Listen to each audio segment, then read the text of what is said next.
नमस्कार मैम। नमस्कार। सर्वप्रथम मैं प्रसार भारती, दूरदर्शन और ऑल इंडिया रेडियो की ओर से आपका आभार व्यक्त करना चाहती हूँ कि आपने अपने बहुमूल्य समय से कुछ पल हमें हमारे राष्ट्र को दिए। धन्यवाद।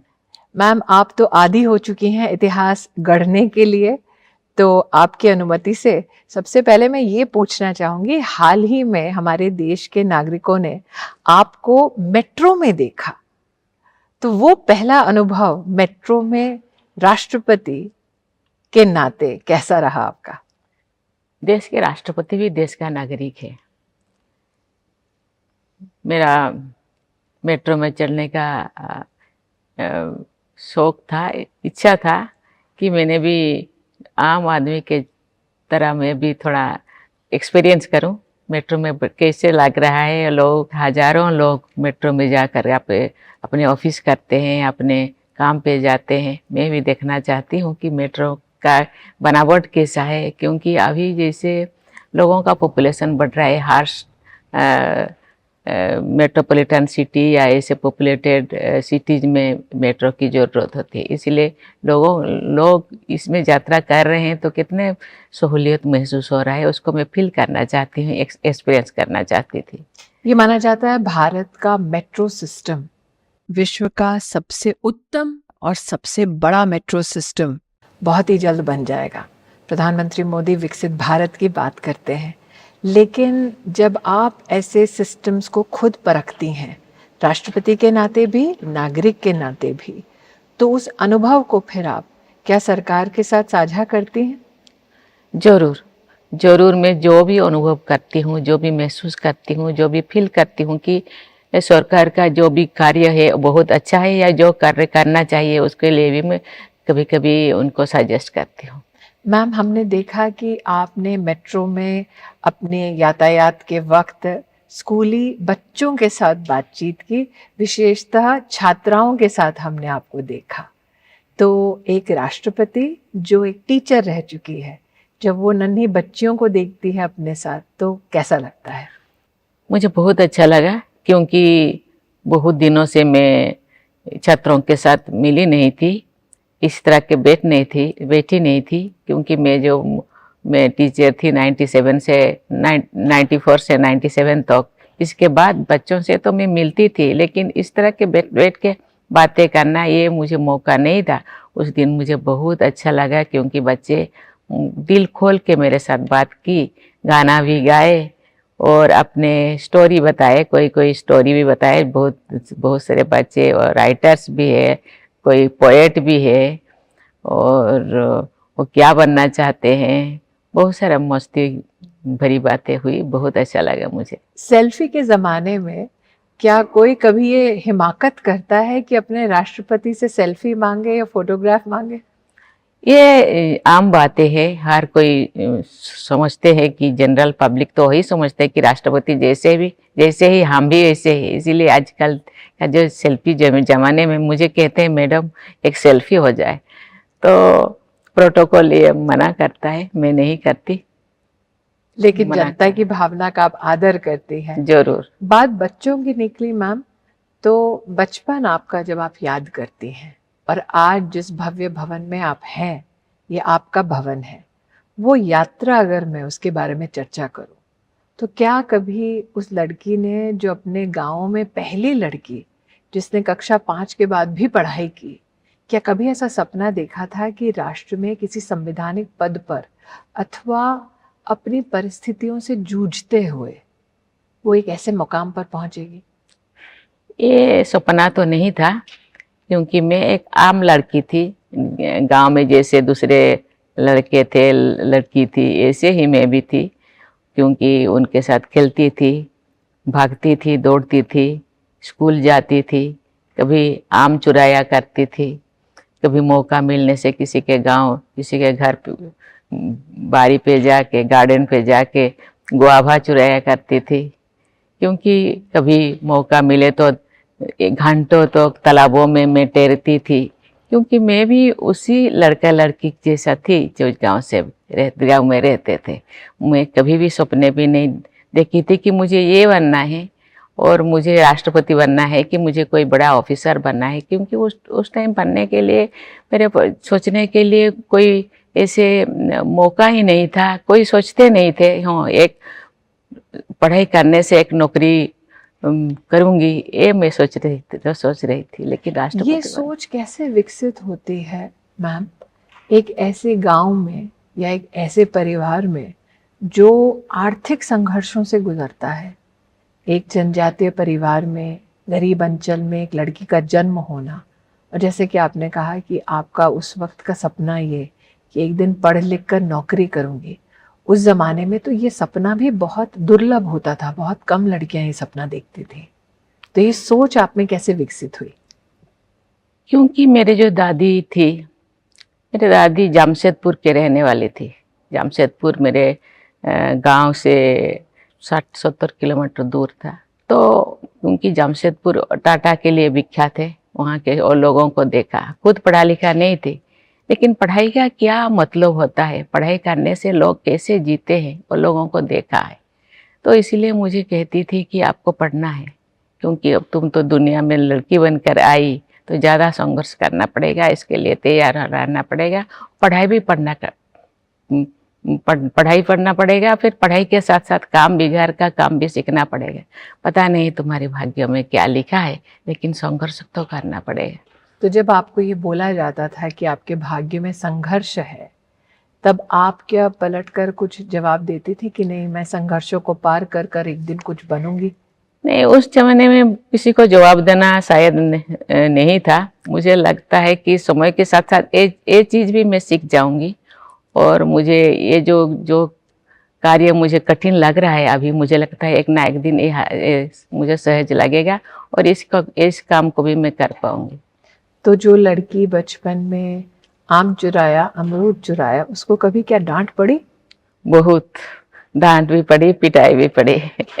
तो आज के ज़माने में लोग कहते हैं कि माँ बाप को अपने बच्चे का दोस्त होना चाहिए। तो अगर माँ बाप अपने बच्चों को इस प्रकार की गतिविधि करते देखें जो बचपन का एक अभिन्न अंग है, तो जैसे कि अंग्रेजी में कहते हैं, ऐसे न्यू एज पेरेंट्स को आप क्या कहना चाहेंगे? देखिए, अनुशासन के लिए थोड़ा डांट तो जरूरी है, लेकिन उस जमाने में 1947 में देश इंडिपेंडेंट हुआ, मैं 58 में आई। मेरा जो सोच भी, मैं कोई बातें कर पाई, कोई सोच पाई, मुझे लगता है इसके बाद 20 साल, इंडिपेंडेंट के 20 साल बाद।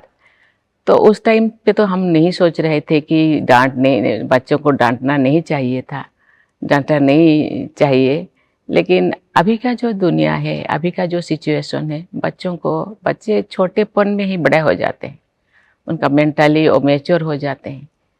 ये बहुत सारी चीज़ें उनको पता चल जाता है। इसीलिए अभी प्यार की ज़रूरत होता है। उस टाइम हम हर सिचुएशन को हम झेलते थे, प्यार को भी हम महसूस किया है, और डांट को भी मैंने खाई है। जब आप बात करती हैं अपने बचपन की, तो लोगों को अक्सर ये लगता है कि घर में नामकरण जो होता है, वो नाम दिया जाता है घर के किसी बड़े बुजुर्ग के माध्यम से या माता पिता के माध्यम से।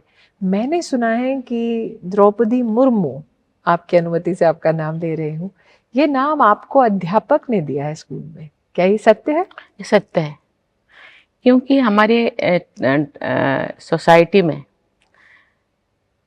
कोई बेटा का, कोई पहले लड़की होती है तो दादी का नाम दिया जाता है, बेटी हो जाती तो फिर बेटा हो जाता है तो उनको दादा का नाम दिया जाता है। एक ऐसा सोच है कि नाम नहीं, और नाम अमर होना चाहिए। ये शरीर खत्म हो जाता है, लेकिन नाम रहना चाहिए, नाम कभी खत्म नहीं होना चाहिए। इसीलिए मेरे नाम मेरे दादी का नाम दिया गया। मेरा नाम दादी का नाम, लेकिन उसको शायद उस टाइम जो टीचर थे दूसरे डिस्ट्रिक्ट से आते थे, तो उनको ये नाम पसंद नहीं आया। उन्होंने बोले ये क्या नाम है? क्या नाम था वो? दुर्गी। अच्छा, तो आपको जो परिवार ने नाम दिया वो दुर्गी है? दुर्गी नाम उनको पसंद नहीं लगा, तो उन्होंने बोले, फिर जो मुझे घर पे बुलाते थे, मुझे बत्ती, गांव में जो लाइट होते हैं ना, उसको बत्ती कहते हैं, बत्ती। तो बत्ती बोलते बोलते वो फिर आस्ते आस्ते मैं पुती हो गई हूँ। इसके नाम उन्होंने बोले दुर्गी का दो रहने दो और लास्ट का पौधी करने दो, द्रौपदी हो जाए। क्योंकि टीचर ने दे दिया होगा तो अच्छा ही होगा। मेरे पिताजी ने बोले ठीक है, चलो ठीक है। आपके पिताजी ग्राम पंचायत के सरपंच थे, तो क्या पिता को सरपंच के रूप में देखना, राजनीति और राजनीति में सामाजिक व्यवस्था, क्या आपका पहला परिचय उससे पिताजी के माध्यम से हुआ? नहीं, ऐसे नहीं है। और क्योंकि मेरे दादाजी भी अंग्रेज के ज़माने पे प्रधान हुआ करते थे। प्रधान जो होते हैं वो टैक्स कलेक्टर होते थे। मेरे दादाजी का जो देहांत हुआ, मेरे पिताजी को ज़्यादा एज नहीं हुआ था, 14 साल हुआ था। इसलिए मेरे पिताजी को भी प्रधान दिया गया है। प्रधान मीन्स वही टैक्स कलेक्टर। तो हाँ, प्रधान के बेटी के नाम पे मुझे जानते थे लोग। अंग्रेजी हुकूमत में वो व्यवस्था भारतीय जो हमारी संवैधानिक व्यवस्था है उससे बहुत भिन्न है जी।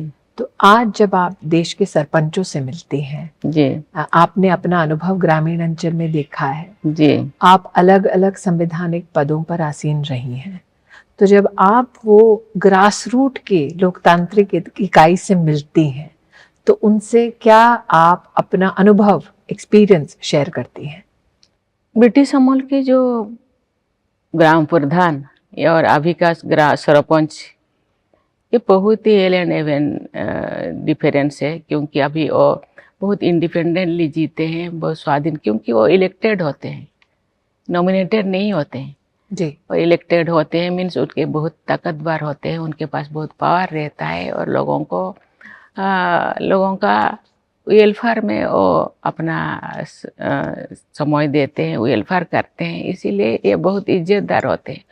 उन टाइम लोगों को डर रहता है, प्रधान लोगों को लोग डरते थे, प्यार नहीं था, क्योंकि ये ब्रिटिश का ये गुमास्ता है, इसीलिए उनको डरते थे।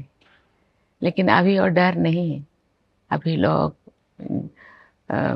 संविधान के हिसाब से पंचायत चलता है, इसीलिए लोग प्यार से बातें करते हैं। और खुद सरपंच भी क्योंकि लोगों के द्वारा चुना जाते हैं, इसीलिए और लोगों के साथ भी वो प्यार से बातें करते हैं। तो आज आपका ये इंटरव्यू देश में कई सरपंच पंच देख रहे होंगे, तो आपके अपने अनुभव से अगर आप उनको कोई मार्ग प्रशस्त करना चाहें, राष्ट्र की जो कहीं ना कहीं अपेक्षा है, तब उनको क्या कहेंगे? देखिए, ये जो संविधान का फंडामेंटल जो कहावत है कि by the people of the people to the people, जो है ना, जो कोड है, क्योंकि आप लोगों के द्वारा चुने जाते हैं और लोगों के लिए ही काम करना चाहिए। और लोग प्यार करते हैं, इसीलिए आपको वोट देते हैं। इसीलिए उसके बदले प्यार ही उनको देना चाहिए और उनका दुख सुख का साथी होना चाहिए। जो भी संवैधानिक प्रावधान है, उसी प्रावधान के हिसाब से उनका सेवा करना चाहिए। आप जिस भूमिका में प्रशासन को देखती हैं, उसमें माँ का एक प्यार झलकता है। हमने सुना कि जब आप राष्ट्रपति भवन पहली बार पधारी, तब आपने एक एक कर्मी को जो राष्ट्रपति भवन से संबंधित है उसको मिठाई भेजी, होली पर आप तिलक लगाती हैं। ये राष्ट्रपति का एक मातृ स्वरूप शायद ही किसी ने कभी देखा हो। मैं तो अभी राष्ट्रपति भवन आई, लेकिन इसके पहले मैं कहीं पे एक सर्विस करती थी, वहाँ भी मैंने रहा। कभी एमएलए थी, कभी मंत्री बनी। लेकिन जहाँ भी मैंने रही, क्योंकि यहाँ मुझे 5 साल रहना है, एक फैमिली तरह कलेक्टिव रिस्पॉन्सिबिलिटी में विश्वास करती हूँ। छोटे से छोटे कर्मचारी हो, चाहे 3rd ग्रेड के 4th ग्रेड के हो या चाहे क्लास 1 के हो, सभी मेरे फैमिली मेंबर्स मैं समझती हूँ। इसीलिए फैमिली मेंबर्स के साथ कभी डांट भी देना चाहिए, क्योंकि कहीं गलती होने से, लेकिन कभी प्यार भी करना चाहिए, क्योंकि इसी चीज़ को मैं विश्वास करती हूँ। क्योंकि काम के टाइम काम, बाकी जो त्योहार के टाइम तो त्योहार जैसा ही फैमिली मेंबर से जैसा ही मनाना चाहिए, मैं इसमें विश्वास करती हूँ। आपने मातृ की भूमिका में या स्वरूप में राष्ट्रपति भवन और राष्ट्रपति के पद पर आसीन होकर जो भावना व्यक्त की, मैंने सुना है कि उससे भी एक बड़े स्वरूप में आपके जिस प्रदेश में आप जन्मी उसके लिए समर्पित एक गीत है जो आपका बहुत पसंदीदा है, वंदे उत्कल जननी जी। तो इसकी पृष्ठभूमि थोड़ा बताएं अगर राष्ट्रपति जी। वंदे उत्कल जननी, जैसे कि हम राष्ट्र के गीत है जन गण मन अधि, ऐसे ही उत्कल के लिए ये एक शुरुआती गीत है, बंधन करने का, उत्कल प्रदेश को बंधन करने का ये एक गीत है। और इसको हम जब शुरुआती कोई भी कार्यक्रम होता है, इसको हम वंदे उत्कल जननी गाया करते हैं। आपने अपने शपथ समारोह में भी उड़ीसा के भव्य सांस्कृतिक धरोहर को अपनी कुछ कवि के पंक्तियों के माध्यम से दोहराया। हाल ही में जब आपने दोनों सदनों को संबोधित किया, राष्ट्र ने आपके संबोधन को सुना, तब भी आपने उड़ीसा के एक महान कवि की रचना के बारे में वहाँ पर उल्लेख किया। तो आपकी जितनी जीवन यात्रा रही है प्रशासनिक ढांचे में या संवैधानिक ढांचे में, उसमें आपके प्रदेश या देश की सांस्कृतिक धरोहर का कितना महत्व रहा है? देखिए, सांस्कृतिक धरोहर का तो बहुत महत्व है। ये एक आत्मा है, संस्कृति को मैं आत्मा मानती हूँ। संस्कृति ही हमको वे ऑफ लाइफ है, जिंदगी जीने का एक धारा है, एक आधार है। उसी आधार के तहत हम चलते हैं। ये धरती नहीं रहता, जैसे कि जननी हम कहते हैं वंदे उत्कल जननी, ये धरती नहीं रहता तो हम शायद ये दुनिया में नहीं आते। इसीलिए जो भी हम लोगों के लेखकों ने या कवियों ने लिखा है उसको मैं याद करती हूँ। अभी भी मैं याद है मेरा, अभी भी जो पार्लियामेंट में मैंने बोली, मिसु देहो मिसु मोरो ए देहो माटी रे, मिसु मोरो देहो ए देश माटी देश बासी चले जान तो पीट रे। ये गोपबंधु का ये जो पंक्ति, ये हम लोगों को एक जो भी एक्सप्लेनेशन हुआ करता था स्कूलों में, ये सब चीज को हमको याद दिलाया। और इन पंक्तियों का मतलब क्या है राष्ट्रपति जी? पुनः आप अगर मिसु मोरो देहो, ये जो शरीर है, ये शरीर क्षणभंगुर है, आज है काल खत्म हो जाएगा, ये मिट्टी में मिल जाए और ये देश के लोग मेरे शरीर के ऊपर गुजर जाए और मेरे शरीर में जितने भी मांस है, जितने भी हाड़ है, जो भी यहाँ खाइया है उसमें भर जाए और लोग उसमें लोग यहाँ के लोग उसके ऊपर चले जाए तो मेरे जिंदगी, मेरा जीवन या धन्य हो जाएगा।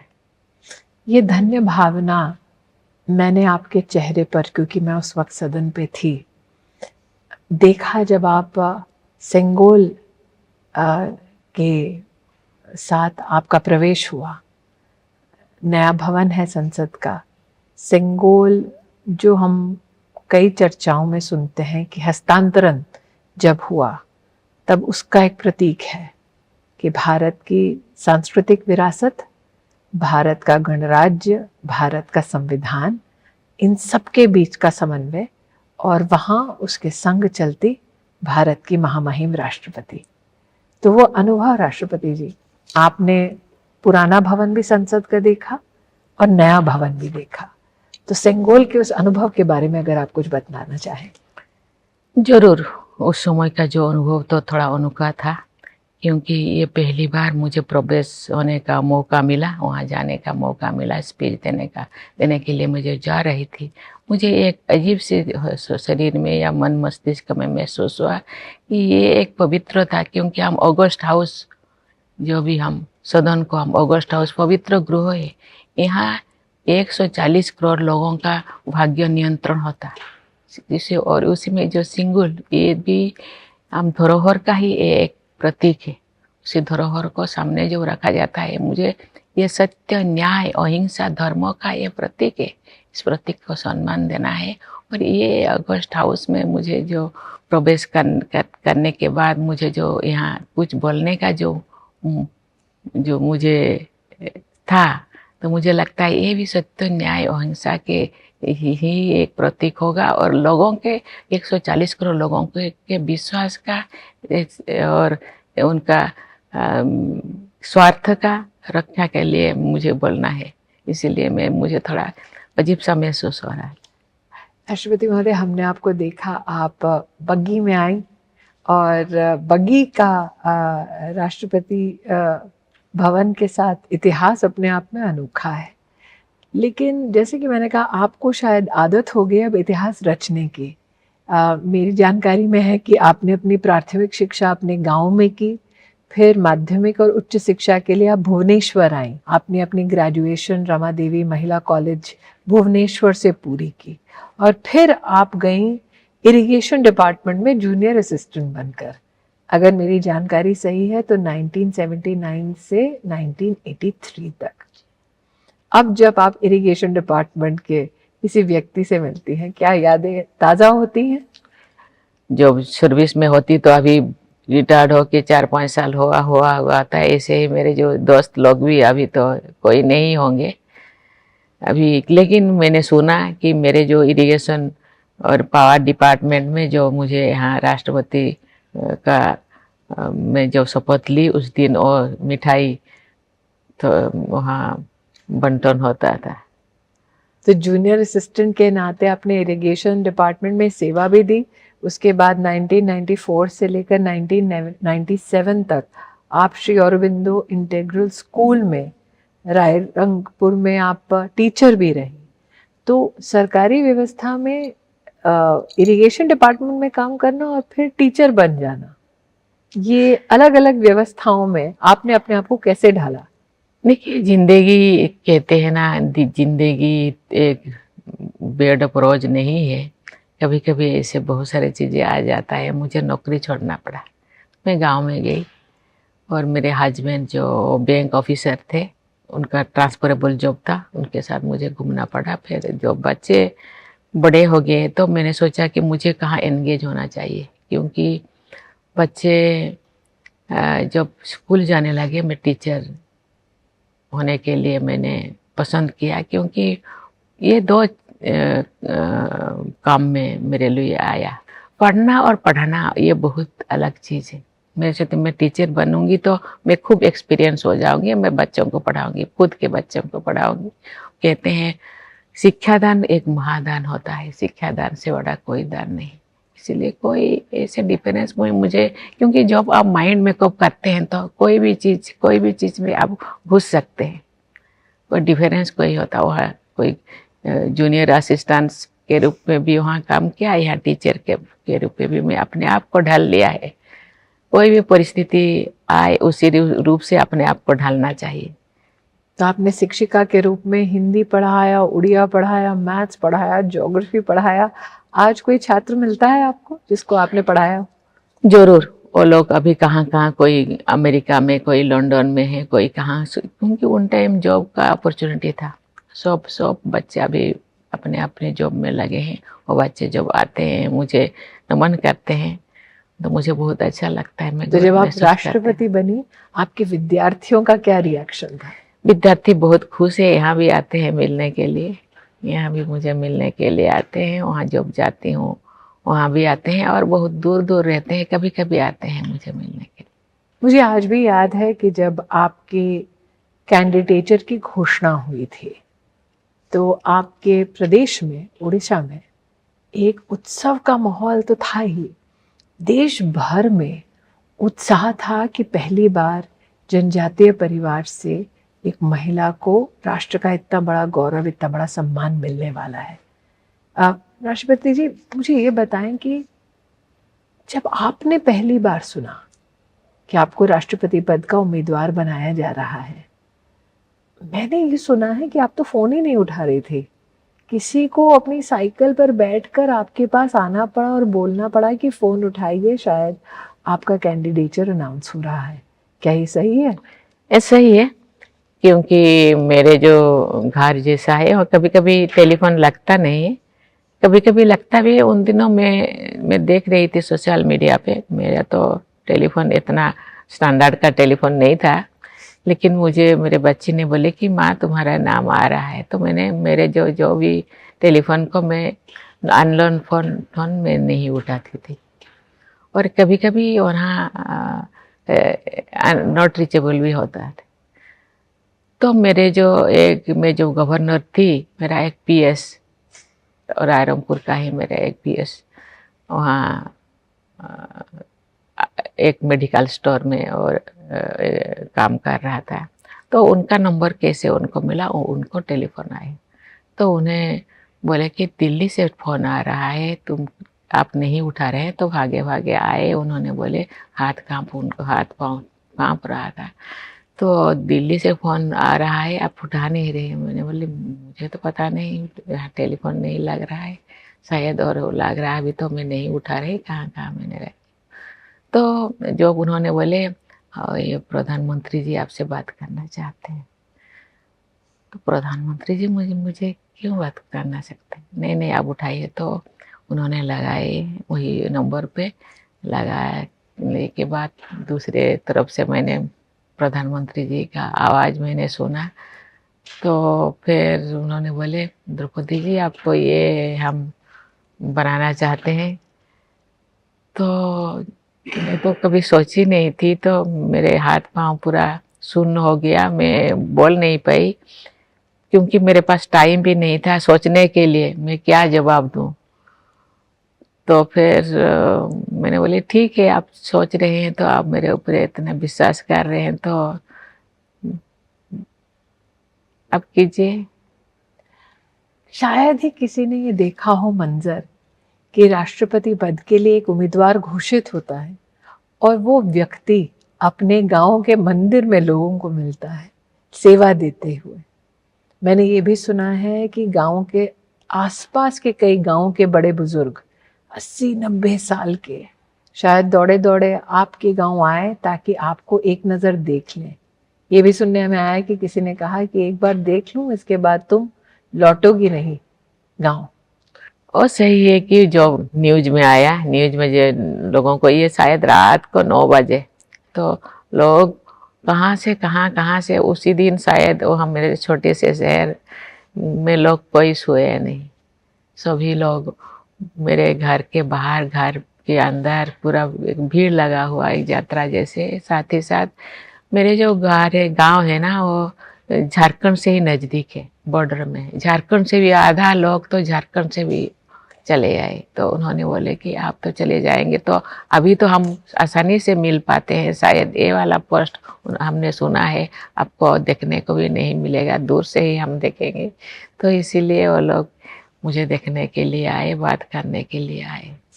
राष्ट्रपति महोदय, आपने कहा कि आशा भरी निगाह से लोग आए, उन्होंने वादा किया कि अब आप राष्ट्रपति पद पर आसीन होंगी, लेकिन आपने एक विदाई तब भी ली थी जब आप एमएलए बनी, एक विदाई तब भी ली थी जब आप मंत्री बनी, एक विदाई तब भी हुई थी जब आप गवर्नर बनी। तो थोड़ा अगर इतिहास के पन्ने को मैं पलटूं, 1997 में आप पहली बार इंडिपेंडेंट कैंडिडेट चुनकर बनी, काउंसलर बनी आप नगर पंचायत में। तो 1997 में उड़ीसा में एक महिला का इंडिपेंडेंटली लड़ना, और आपने, हम कहते हैं ना, पंचायत से लेकर पार्लियामेंट तक देश की राजनीति को, देश के संविधान की गरिमा को प्रफुल्लित मन से देखा है। तो 1997 में जब आपने पहली बार निर्णय लिया कि आप काउंसलर का चुनाव लड़ेंगी, तब घर का माहौल क्या था? पहले तो हम तैयार नहीं थे क्योंकि बच्चे छोटे थे, लेकिन बाद में सोचे, लेकिन झुकाव तो थोड़ा बहुत था पॉलिटिक्स के प्रति। लेकिन उन दिनों महिलाएं इतने पॉलिटिक्स में नहीं जाते थे, पॉलिटिक्स को थोड़ा ऐसे नज़र से नहीं देखते थे कि महिलाएं पॉलिटिक्स में जाए। लेकिन मेरे हस्बैंड को थोड़ा वीकनेस था, तो उन्होंने बोले कि आप जाइए, क्योंकि घर के लोग, तो मैंने सोचा कि आप लोग मुझे सहयोग करेंगे, क्योंकि बच्चे छोटे हैं, दोनों काम कैसे एक साथ हो सकता है। उन्होंने बोले ना, काउंसिलर तो आप लड़ेंगे, केवल आप तो यहीं पे रहेंगे, बाहर तो आपको जाना नहीं। तो मैंने फिर काउंसिलर लड़ी और जीती और मुझे वाइस चेयरमैन बनाया दिया। मैं राष्ट्रपति महोदया सोच रही हूँ कि एक महिला को जो सत्ता पाने का मौका मिलता है, तब आप जैसी महिला पहले माँ के नाते सोचती हैं। नॉर्मली लोगों का ये मानना है कि सत्ता को पाने के लिए व्यक्ति कुछ भी न्योछावर कर दे, लेकिन आपने माँ के भावना से, करुणा भाव से पहले बच्चों की चिंता की। जीवन में जब जब आपको मौका मिला कि आप सत्ता के या संवैधानिक किसी पद पर आसीन हो, तब कितनी कश्मकश रही कि अपने मातृभाव के प्रति पूरा आप जिम्मा निभाएं या अपने उस मौके को, उस अपॉर्चुनिटी को लेकर आप राष्ट्र सेवा में एक और आगे कदम बढ़ाएं? देखिए, दोनों को, क्योंकि ये तो ऑफिस नहीं है कि हम 10 बजे जाए, 4 बजे या 5 बजे लौट आए।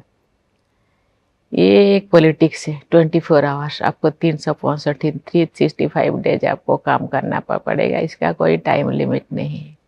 और इसी के साथ आपको फैमिली को भी देखना है। बच्चे जो छोटे हैं, बच्चे कभी इंडिपेंडेंट नहीं हुए हैं, अपने पाँव पे कभी खड़े नहीं हुए, छोटे बच्चे, ये तो बहुत बड़ी जिम्मेदार है, बहुत बड़ी रिस्पॉन्सिबिलिटी है। लेकिन उसी रिस्पॉन्सिबिलिटी जो आपको फैमिली जो सहयोग करेंगे, तो आप ये सब रिस्पॉन्सिबिलिटी आप निभा पाएंगे।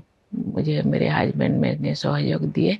इवन मैं जो वाइस चेयरमैन बनी थी, तो मुझे ना साइकिल चढ़ना आती थी या ना मुझे मोटरसाइकिल या स्कूटी। अब क्या क्या आता है? अभी उन्होंने बोले आपको मैं 4 व्हीलर मैं खरीद के दूंगी। उन्होंने एक लोन किया बैंक का, फिर मारुति 800 सबसे छोटा, तो उन्होंने बोले वही गाड़ी मुझे खरीद के दी। मैंने फिर प्रैक्टिस किया। और अब क्या राष्ट्रपति हमारे देश की गाड़ी चलाना उनके लिए वर्जित है प्रोटोकॉल में? नहीं, वर्जित तो नहीं है, लेकिन बाद में जो मैं मंत्री बनी, मैं गाड़ी चलाने के लिए प्रयास की। उन्होंने बोले नहीं, क्योंकि आपका रेस्पॉन्सिबिलिटी ज़्यादा हो गया, बहुत सारे सोच दिमाग में आप ले करके घूम रही हो, इसीलिए उसको छोड़ो। तो आप काउंसलर से फिर बनी विधायक। साल 2000 में आपने अपना चुनाव विधायक के नाते जीता और रायरंगपुर को आपने विधानसभा में प्रतिनिधि के नाते आपने सेवा दी। आप MOS इंडिपेंडेंट चार्ज बनी, कॉमर्स में, ट्रांसपोर्टेशन में, फिशरीज में, एनिमल रिसोर्सेज डेवलपमेंट में। ये विविध जब आपको मौके मिले मंत्री के नाते, तो आपकी एक अध्ययनशील एक नेचर है, तो कितना समय आप फिर अध्ययन में बिताती थी? देखिए, ये एक मेरे लिए नया चीज़ था। हर पड़ाव में मैं एक नया परिस्थिति को मैं सामना करती हूँ। ये एक नया मेरे लिए, क्योंकि ट्रांसपोर्ट और कॉमर्स मेरे लिए बहुत ही नया था।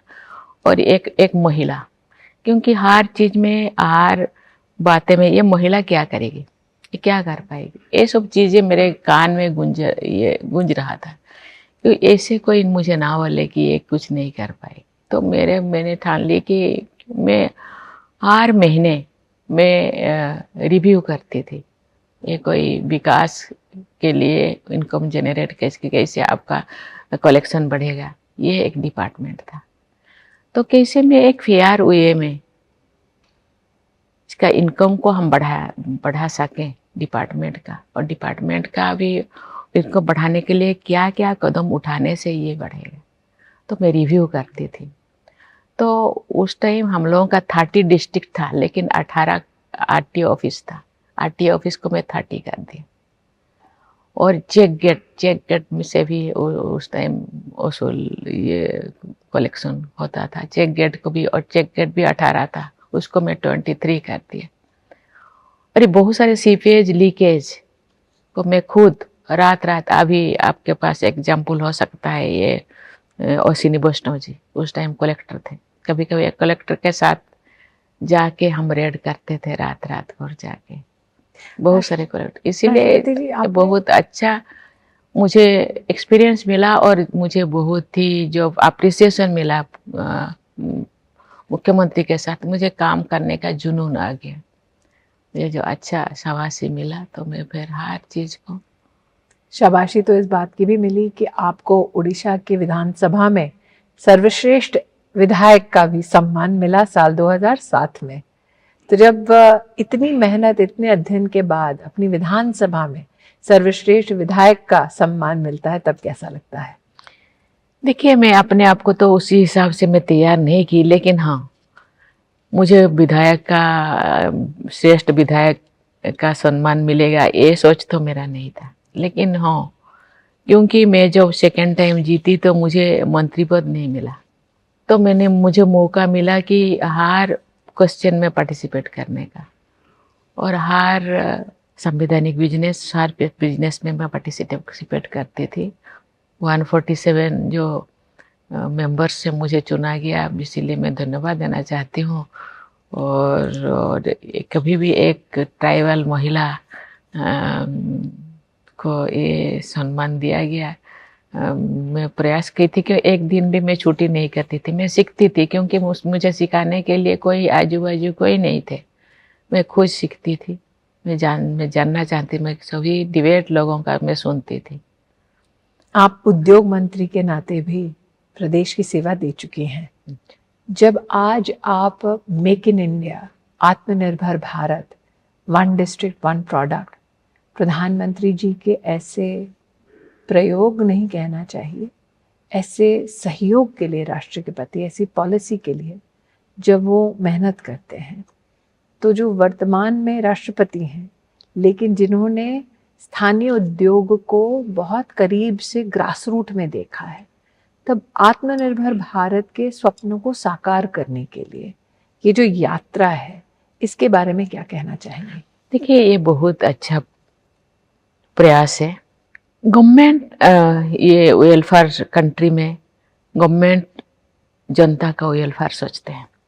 केवल गवर्नमेंट वेलफेयर सोचने से नहीं होगा।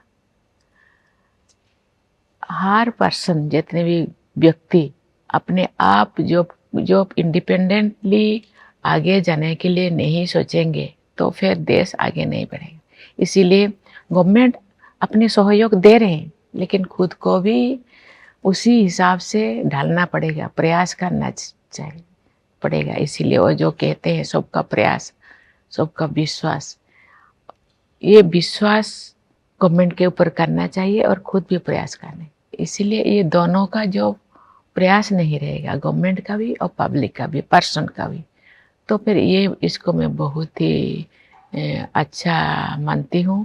और लोग जो प्रयास करते हैं, आत्मनिर्भर बनते हैं, वो केवल खुद के लिए नहीं, अपने परिवार के लिए नहीं, ये भी इनडायरेक्टली भारत का ही सहयोग होता है, भारत का आर्थिक विकास होता है, भारत का सामाजिक विकास होता है।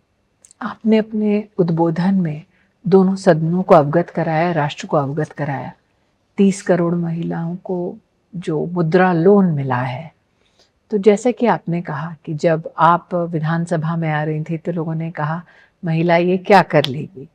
जब साधारण परिवार की महिलाओं को मुद्रा लोन लेते आप देखती हैं, या स्वनिधि के माध्यम से रेहड़ी पटरी वाली जो व्यवस्था में महिलाएं काम करती हैं, उनकी प्रतिभा के बारे में, उनके संघर्ष के बारे में आप क्या कहना चाहेंगे? देखिए, महिला और पुरुष ये तो मनुष्यों का ये जो अलग अलग भाव में रूप में देखना, ये गलत है।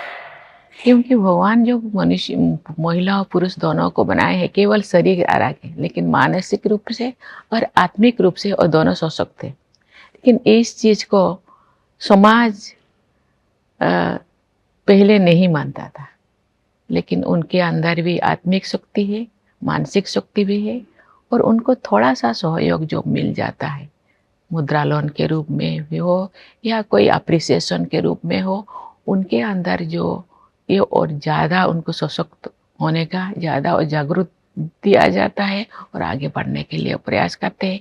ये बहुत अच्छा प्रयास है। इसके लिए अभी जो इतने सारे महिला सशक्त हो रहे हैं, और कभी कभी मैं यूनिवर्सिटी में जाती हूँ, कॉलेज में जाती हूँ, अभी जो देखती हूँ मैं, कभी कभी हम देखते थे कि महिलाएं, एक छात्रा या 2 या 3 छात्रा मात्र फर्स्ट क्लास जाते थे। अभी 75%, 70%, 65%, जितने भी गोल्ड मेडलिस्ट में 65% महिला, 67% महिला, 70% महिला। मैं देख के बहुत खुश हो जाती हूँ। वो जो कहावत को ये गलत माना जाता है, ये एक भूल प्रमाणित, ये उनका भूल प्रमाणित किए हैं और अपने आप को दिखाना चाहते हैं कि यस, हम में भी दम है, हम कुछ कर सकते हैं। दमदार महिला तो हमने 26 जनवरी की परेड में भी देखी, जब आप सल्यूट स्वीकार कर रही थी देश के उन प्रतिभाशाली यूनिफॉर्म्ड सर्विसेज पर्सनल की, जिन्होंने राष्ट्रपति जी आपके सानिध्य में देश को महिला शक्ति का एक अनोखा परिचय दिया। वो लम्हा जब आप supreme commander of arm forces के नाते परेड में सलामी लेती हैं महिला शक्ति की ओर से भी, जैसे कि आपने कहा यूनिफॉर्म जेंडर नहीं जानता, लेकिन हम तो जानते हैं, तो वो अनुभव आपके लिए कैसा था? मुझे बहुत अच्छा लगा, धन्यवाद देना चाहती हूँ, क्योंकि अपॉर्चुनिटी, महिलाएं पहले भी सशक्त थे, अभी भी है, आगे भी रहेंगे, लेकिन अपॉर्चुनिटी उनको नहीं दिया जाता था। अभी अपॉर्चुनिटी मिला है, मुझे लगा आज इतना मिला है, कल केवल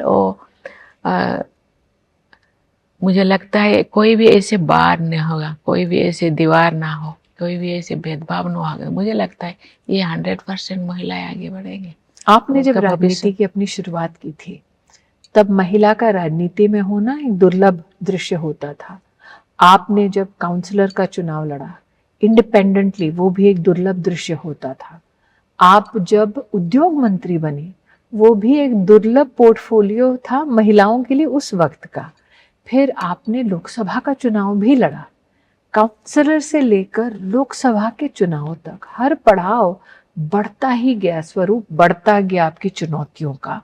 तो जिसने काउंसलर से चुनाव की शुरुआत की, जब वो महिला लोकसभा का चुनाव लड़ती है, उसमें क्या फर्क था? उस तैयारी में, उस आत्मबल में और उस एम्बिशन में? आत्मबल में, एम्बिशन में कोई भी फर्क नहीं था, लेकिन वही सोच और जेलसीनेस मैं तो आपके सामने मैं कहना चाहती हूँ, क्योंकि अभी भी थोड़ा बहुत है, क्योंकि ये नहीं होना चाहिए, क्योंकि जो जिसके पास है उनको मौका देना चाहिए। आप मौका ही नहीं देंगे तो फिर आगे कैसे बढ़ेगा? अभी पेरेंट्स बच्चों को कहते तुम क्या कर, पहले क्या कहावत था, तुम क्या कर, बच्ची क्या करेगी, बस थोड़ा बहुत पढ़ लो और घर का काम सीखो, फिर तुमको तो दूसरे के घर जाना है। ये बच्चा नहीं है, और घर भी संभालती है, देश भी संभाल सकेगी। और जब प्रदेश संभालने की बारी आई, तो आप झारखंड की पहली महिला गवर्नर भी बनी। तो काउंसलर, एमएलए, एमपी का चुनाव और फिर गवर्नर की व्यवस्था में आपका आगमन, तो उसके लिए क्या तैयारी की आपने? कोई तैयारी नहीं था, कोई ना मैं प्रेसिडेंट के लिए तैयारी की है। मुझे लगता है ये समय का, कहते हैं समय बहुत बलवान होता है, टाइम इज गॉड, कभी कभी कहते हैं। शायद समय ही ऐसे था कि मुझे रास्ता कोई ऐसे दिखाते जा रहा था, कोई अनसीन ऐसे कोई शक्ति कि मुझे आगे ले जा रहा था, लेकिन मेरा कोई तैयारी नहीं था। लेकिन जब आप राष्ट्रपति के स्वरूप में 33% आरक्षण के बिल पर हस्ताक्षर करती हैं, जब नारी वंदन अधिनियम आपके समक्ष प्रस्तुत होता है, एक राष्ट्रपति के नाते ही सही, लेकिन वो महिला जिसने लोकतंत्र के कई पड़ावों में संघर्ष भी किया, सफलता भी पाई, उस वक्त वो हस्ताक्षर आपके लिए कितना प्रिय है? मैं बहुत खुश थी, क्योंकि शुरुआत में ये अधिनियम की जरूरत है। एक दिन ऐसे आएगा और कोई संरक्षण और कोई अधिनियम की जरूरत नहीं होगी, क्योंकि ये अपॉर्चुनिटी अपने आप उनको मिल जाएगा। लेकिन अभी के दौर में थोड़ा बहुत तो चाहिए, इसीलिए ये जो मैं हस्ताक्षर कर रही थी, मुझे बहुत गर्व महसूस हो रहा था कि बहुत दिनों से बहुत सारे ऐसे काबिलियत महिलाएं हैं बहुत टैलेंटेड महिलाएं हैं।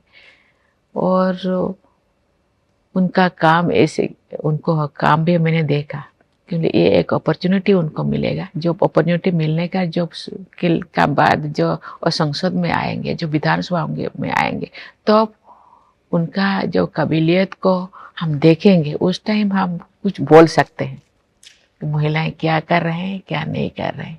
लेकिन पहले से ही हमको किसी को बोल देना, ही महिलाएं क्या करेंगे, ये तो मंजूर नहीं, ये कहावत को मैं स्वीकार नहीं करती। तो जब वही महिला जो अधिनियम पर हस्ताक्षर करती हैं, या जो इतने लंबे राजनीतिक संघर्ष के बाद इस उत्तीर्ण स्थान पर पहुंचती है, तो वो महिला, वो राष्ट्रपति सुखोई में विमान में उड़ने की तैयारी कैसे करती है? मैंने सोचा क्योंकि ये सभी जितने भी डिफेंस सेक्टर है आपका, चाहे आर्म फोर्सेस हो, चाहे नेवी हो, चाहे एयरफोर्स हो, उनका जो ये होते हैं, सुप्रीम होते हैं, तो ये जो लड़ाई करते हैं और लड़ाई के लिए तैयारी करते हैं और इतने दिन ट्रेनिंग लेते हैं, वो लोग कैसे महसूस करते होंगे। जिले में जब आए ये लोग मुझे कच्ची मीट करने के लिए, मैं उनसे इसी बात को रखा, मैं सभी चीज़ को मैं महसूस करना चाहती हूँ, कुछ फुलफिल करना चाहती हूँ। मुझे बहुत अच्छा लगा। मुझे जो मेरे को पार्टनर थे सुखोई में जो उड़ रही थी, उन्होंने बोले हम ब्रह्मपुत्र नदी के ऊपर हम जा रहे हैं, तेजपुर होकर जा रहे हैं। लेकिन वो ज़्यादा तो देर नहीं था, ओनली 30 मिनट्स। और क्योंकि मैं पहले जो सोच रही थी शायद ये बहुत ही मेरे लिए कठिन होगा, लेकिन ऐसे नहीं था। मुझे बहुत अच्छा महसूस हुआ। और मैं बाद में मैं पोखरान भी गई। पोखरान में वहाँ युद्ध कौशल मेरे सामने दिखाए हैं। वहाँ बहुत ये लोग, चाहे वो रेगिस्तान में रेत में हो या सियाचिन के जितने भी वो आइस में हो, इतने कठिन कठिन जगह पे रह करके वो देश के लिए सुरक्षा करते हैं। उसी चीज को मैं थोड़ा फील करना चाहती हूँ। 30 minutes, the third president ever to do a sortie in a fighter jet. A president who visits Pokhran, a president who also takes the salutations and respects of the armed forces, especially women officers, on 26th of January.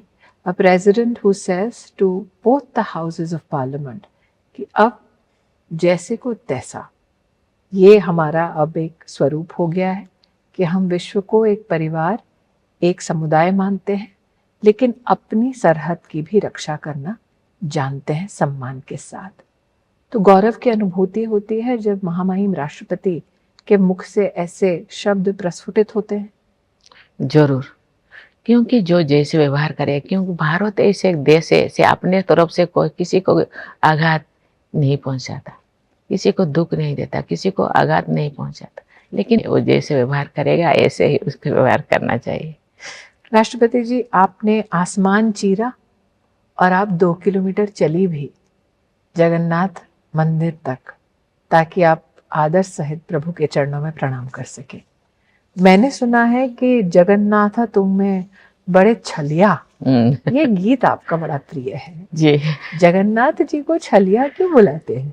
कहते हैं ये सबसे जगन्नाथ तो श्री कृष्ण का दूसरा रूप जगन्नाथ होता है। जगन्नाथ श्री कृष्ण जी बहुत वो थोड़ा खेलते हैं लोगों के साथ, तो इसीलिए कहते तुम बहुत छलिया हो।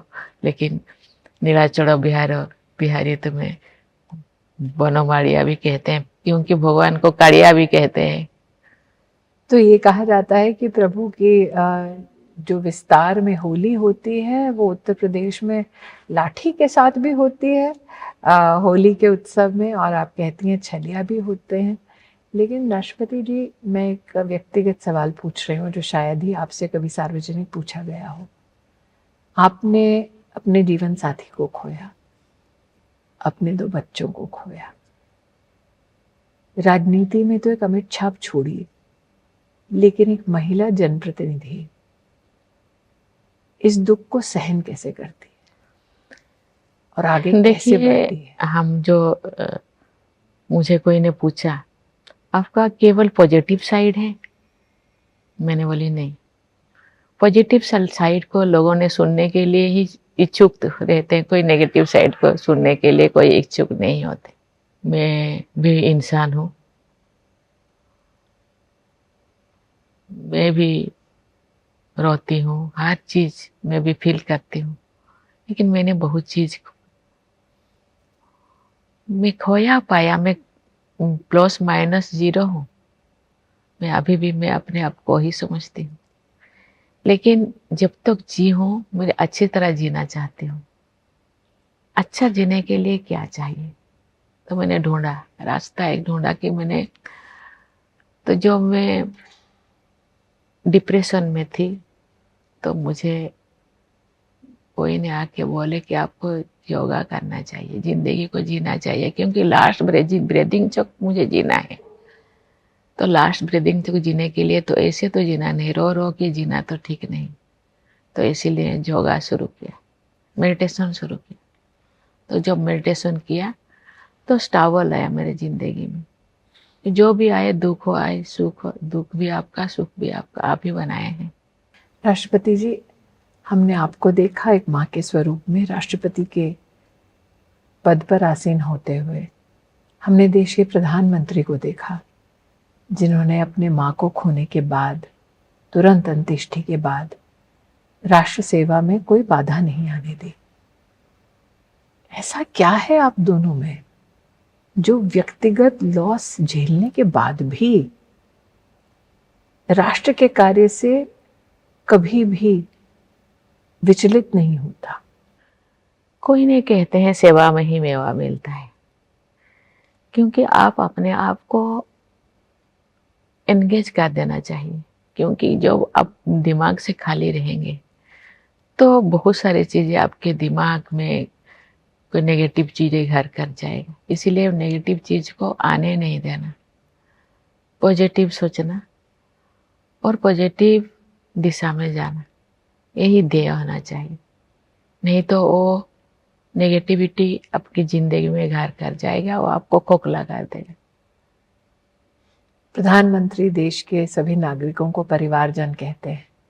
आप राष्ट्रपति भवन में स्वयं प्रचलित है कि एक माँ के स्वरूप में सबका ध्यान भी रखती हैं, सबको अगर कोई डगमगाए तो उसे दुरुस्त भी करती हैं। लेकिन पूछना चाहती हूँ कि क्या एक महिला के मातृभाव ही उसको एक डिस्टिंक्ट पॉलिटिशियन बनाता है? ये पर्सन टू पर्सन डिफर करे, क्योंकि ये व्यक्ति वो अलग है। लेकिन ये मेरे हिसाब से तो ये दोनों मायने रखता है। माँ का स्नेह ममता भी चाहिए जिंदगी में, क्योंकि हर कोई अकेला नहीं रह सकते। माँ के परिवार को लेकर भी वो आगे बढ़ सकता है, और कोई परिवार के उलझन में ही कोई उलझा जाता है। आप जो चाहेंगे, जैसे आपको करना चाहिए, आप जैसे सोचेंगे तुम ऐसे बन जाओगे। पारिवारिक परिवेश से और सांस्कृतिक इतिहास के बारे में आपने चर्चा की। जब भारत को G20 की अध्यक्षता का मौका मिला तो हमने निश्चित रूप से आर्थिक व्यवस्थाओं की चर्चा की, लेकिन हमने विश्व को एक कुटुंब के दृष्टिकोण से देखा और भारत की उस अध्यक्षता का पारिवारिक स्वरूप कि कहीं भी कॉन्फ्लिक्ट ना हो, कोलैबोरेशन हो, ये G20 के इतिहास में हमारा एक योगदान रहा। तो भारत की अध्यक्षता को G20 के दृष्टिकोण से आप किस दृष्टि से देखते हैं? देखिए, ये बहुत बड़ा सवाल है। मैं धन्यवाद देना चाहती हूँ। G20 का जो थीम था, एक पृथ्वी, एक परिवार और एक फ्यूचर, क्योंकि भारत पृथ्वी के अंदर ही है। भारत एक अकेला नहीं जी सकता। पृथ्वी के जितने भी देश है, परिवार जैसा मानने से ये है ही। क्योंकि कभी हम नेशन फर्स्ट कहते हैं, क्योंकि ये बहुत अच्छा अटल जी ने लिखे। आप थोड़ी सी आप मेहमान को आप छोड़ सकते हैं, लेकिन आप ये क्या कहते हैं, पड़ोसी को आप कभी भी नहीं, क्योंकि पड़ोसी जिंदगी भर तो पड़ोसी होकर ही रहेगा, क्योंकि पड़ोसी के साथ और दूसरे कंट्री के साथ आप परिवार जैसा व्यवहार करेंगे तो आप शांति में रहेंगे, क्योंकि अहिंसा और शांति में भारत विश्वास करते हैं। इसलिए ये जो थीम बहुत मायने रखता है। और ये केवल इसीलिए G20 में, ये भारत एक ऐसे भी देश है, ये विविधता के देश है, अलग जाति, अलग भाषा, अलग धर्म, अलग पहनावा, अलग खान पीन। ये जो G20 हुआ, ये इतने शायद 100 से ज़्यादा शहरों को चुना गया है और उसी शहर में दूसरी दुनिया के लोगों को वहाँ जाके वहाँ मीटिंग करवाए, कॉन्फ्रेंस करवाए और वहाँ के लोगों को भी उनके साथ मिलने के लिए मौका दिया गया है। वहाँ का थीम को भी लिया गया है, चाहे वो कश्मीर हो या कहीं नॉर्थ ईस्ट हो।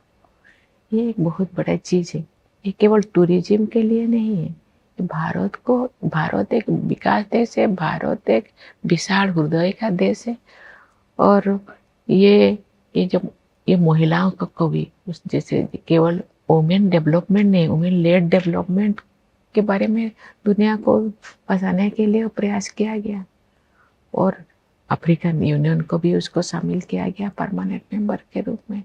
बहुत सारे चीज़ें भारत जी की एक्चुअली वो केवल वो बोलने का जो थीम नहीं रहा, केवल थीम नहीं रहा है, प्रैक्टिकल में दुनिया देखा ये एक विशाल हृदय भारत केवल अहिंसा और गांधी जी का केवल अहिंसा, सत्य अहिंसा के देश नहीं था, ये है भी। ये बहुत ही बड़ा मैसेज।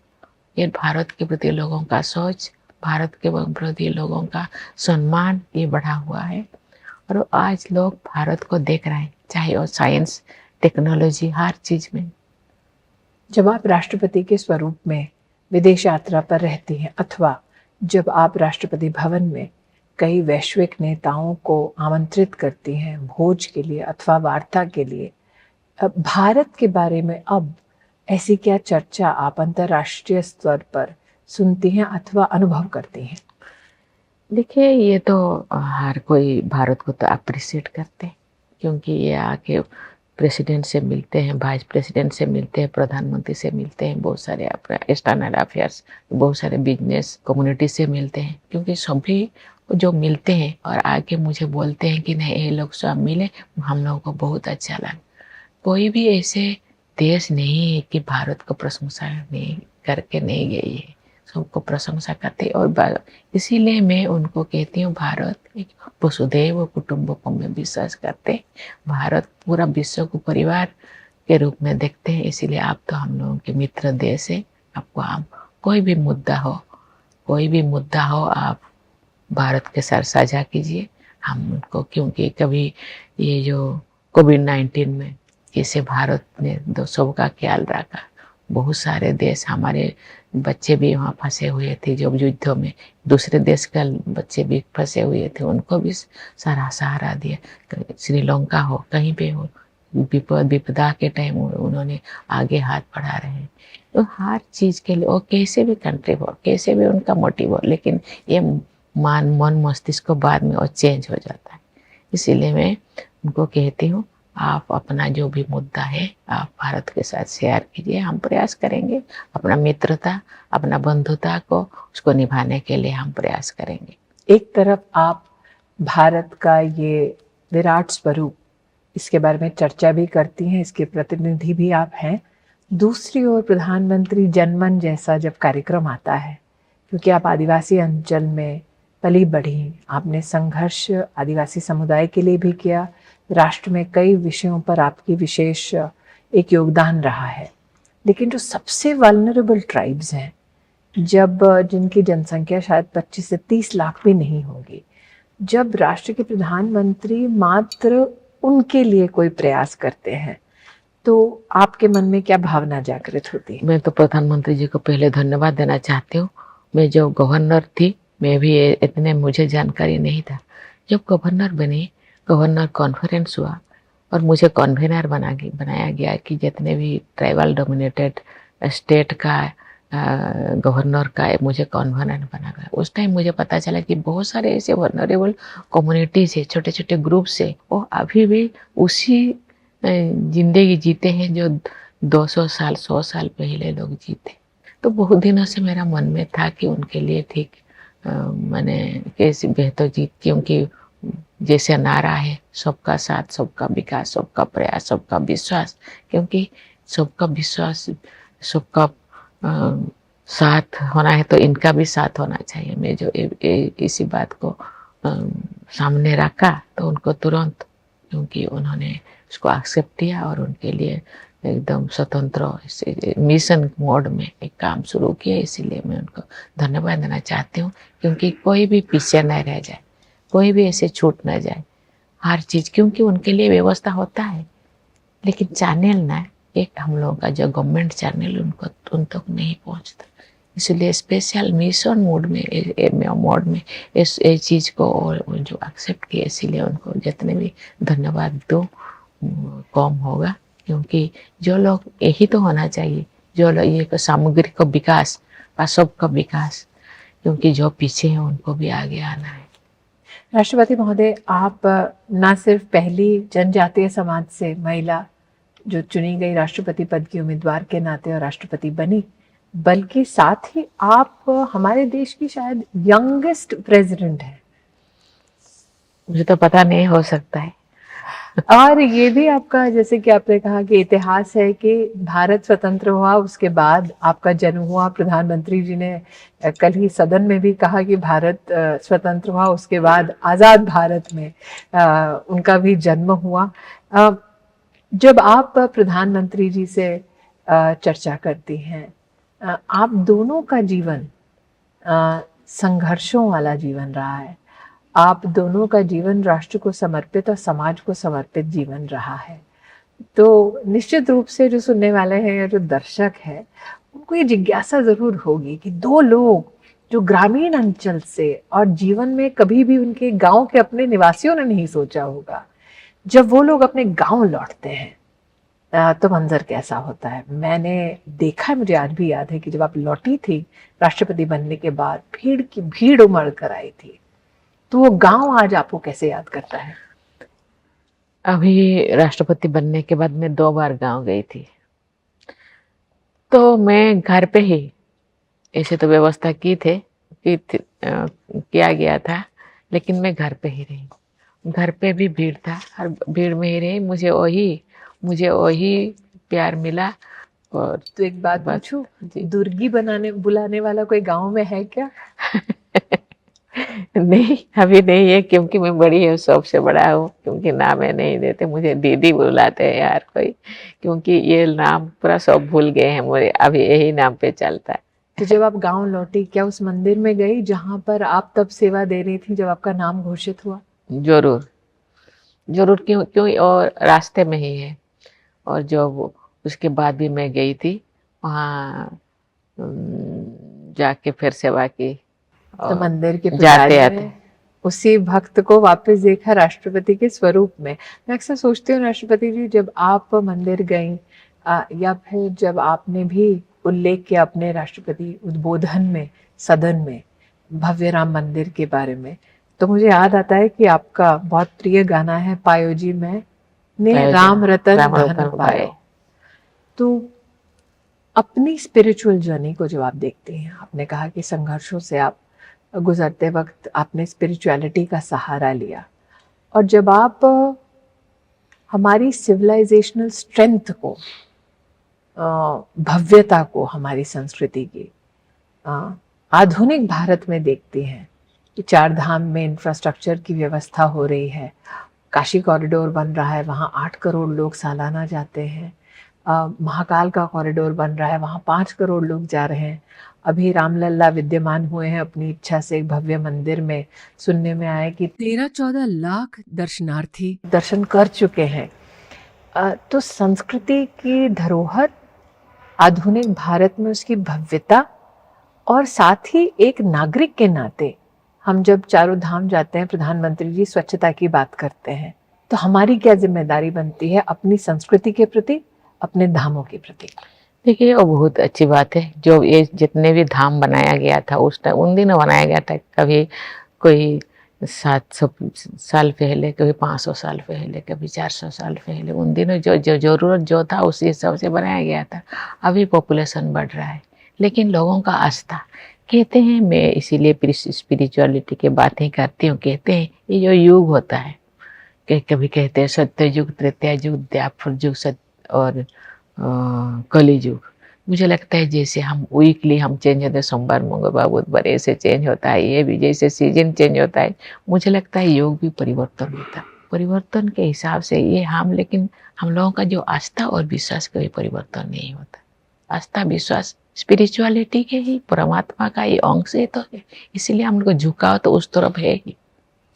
एक नेशनल जर्नी, स्पिरिचुअल जर्नी, लेकिन जर्नी का एक आउटकम जिसके लिए हम अभिलाषी हैं एक राष्ट्र के नाते, कि विकसित भारत के एक संकल्प के साथ हम आगे बढ़ें। आपकी कल्पना में वो विकसित भारत क्या है? विकास मीन्स आर्थिक विकास, सामाजिक विकास, शैक्षणिक विकास, स्वास्थ्य के विकास, एक आत्मिक आत्मा का विकास। क्योंकि जो भी विकास भी आप कीजिए, आत्मा का विकास बिना आप संपूर्ण नहीं, आप अधूरा है। तो अगर भारत में किसी को विकसित भारत का एम्बेसडर बनना हो तो उसकी खूबियां क्या होनी चाहिए? वो व्यक्ति कैसा होना चाहिए? टेक्नोलॉजी से परिपूर्ण या स्पिरिचुअलिटी की दृष्टि से भी उतना ही समन्वय? ये समन्वय तो होना चाहिए स्पिरिचुअलिटी के साथ। आपका सामाजिक विकास, आर्थिक विकास, आपको शैक्षणिक विकास भी करना होगा, टेक्नोलॉजी को भी आपको साथ में लेना होगा, क्योंकि युग के हिसाब से आपको अपने आप को बदलना है। युग परिवर्तन के साथ खुद को भी परिवर्तन करना चाहिए, लेकिन आत्मिक विकास को सर्वोपरि मानना चाहिए। इस पूरी चर्चा में महोदया हमने आपकी स्पिरिचुअल स्ट्रेंथ का जौहर भी देखा है। कम शब्दों में आपने बहुत कुछ बोला है, लेकिन एक उद्दंडता कर रही हूँ आपसे एक ऐसा प्रश्न पूछ के जिससे शायद हम जैसों को भी थोड़ा बहुत इंस्पिरेशन मिले। कैसे जूझना, जब आप संबोधित करती हैं भवन में संसद के और सामने से चिल्लाहट होती है, अथवा जब आप देखती हैं आपके ऊपर कोई कटाक्ष करता है, तो राष्ट्रपति की पद की अपनी एक गरिमा है, लेकिन उस पद पर आसीन वो व्यक्ति उसे कैसे झेलती है, कैसे जूझती है? देखिए, अच्छे चीज को आप ग्रहण कीजिए और खराब चीज को इग्नोर कर दीजिए। आप सबको आप जो अटेंशन देंगे तो आप जो जरूर आपको मेंटली तो डाइवर्ट करने के लिए प्रयास तो करेंगे, लेकिन अच्छे चीज को आपको ग्रहण करना चाहिए और जो खराब चीज को आप इग्नोर करना चाहिए। कुछ चीज को आपको इग्नोर करना पड़ेगा, कुछ चीज को आपको लेकर चलना पड़ेगा। एक चीज जिसको मैं इग्नोर नहीं करना चाहती, आप supreme commander of arm forces हैं, आपने हमारे फोर्सेस के जौहर के बारे में बात की, आपने उनकी प्रशंसा की, उनकी ताकत की, उनके कहीं ना कहीं डिसिप्लिन की और उनके योगदान की, लेकिन वो भी हैं जो वेटरन्स कहलाए जाते हैं। आज हमारे देश के वेटरन्स को जो 40 साल तक संघर्ष करते रहे 1 रैंक 1 पेंशन के लिए, आज आपके सानिध्य में उनको 1 रैंक 1 पेंशन भी मिलता है। हम उन्हें परेड में भी आपको सलामी देते हुए देखते हैं। हमारे राष्ट्र की युवा पीढ़ी को ऐसे वेटरन्स के प्रति किस भावना के साथ संबोधन करना चाहिए, कृतज्ञता का भाव कैसे व्यक्त करना चाहिए, और हमारे वेटरन्स को अगर आप कोई संदेश देना चाहें?